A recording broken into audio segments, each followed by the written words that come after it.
So in 2004, I saw professional form for the first time.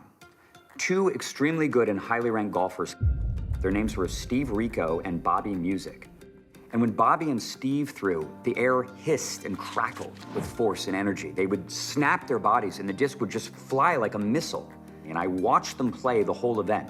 And then after the event was over, I decided I need to learn right now. This is my opportunity. And I walked right up, I introduced myself and I said, hey, guys, I've been playing for about 6 years and I can't progress anymore, I'm stuck. And lo and behold, one other number jumped up excitedly. His name is Chris Brophy, wonderful guy. Jumped up and said, hey man, I'll give you a lesson, let's do it. And Chris showed me the X step for the first time. And immediately I threw 75 feet farther than I had ever thrown before. Right there on the spot. What I didn't realize at the time with that meeting with Chris Brophy is that I had reached a crossroads.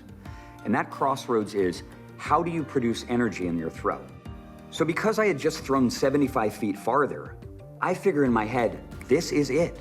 This is how they're throwing those insane distances. I was gonna drill this form until I could throw like a pro too. Little did I know, I had taken my very first step on the wrong fork in the road. And it was a fork I was gonna be taking for a very, very long time. And I would throw drive after drive after drive, covered in sweat, throwing and throwing and throwing and watching the result, paying attention, trying to add momentum, moving, working on the X step. And I kept working on my form, gaining strength and flexibility and a better result. But the problem was, I stopped improving. And nothing that I did changed that. I would go and practice over and over and over again until my knee throbbed with pain, until my whole side was just a rictus of pain. I would walk around through the day with this throbbing knee. I couldn't even put pressure on it. But I was so obsessed with trying to get better, I could not stop, even though my body was screaming at me, dude, stop, you're killing your knee. And in fact, to this day, I have this huge lump of scar tissue right here on the tip of my right tibia from twisting over and over and over and over again on my leg as I flung my upper body to try to throw the disc. Because what I didn't know as I was on this wrong road was that walking backwards into the shot required me to open up my feet in opposite directions.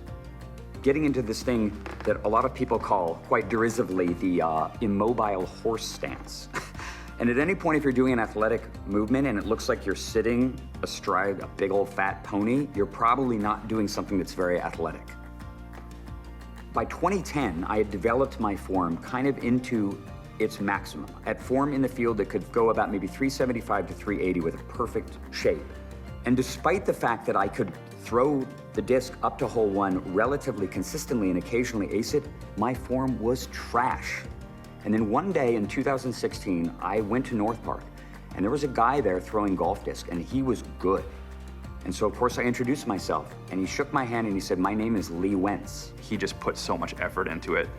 I came at it from the opposite side of being as smooth and clean as possible and feeling that if I couldn't throw farther, it was because of my form, not my effort. So we tried to meet in the middle, and that's what we did. We overthought things, but we'd bounce ideas off each other, and it was helpful, but it was a very long road that took years. It would still take us several years to discover the method, but that is another story.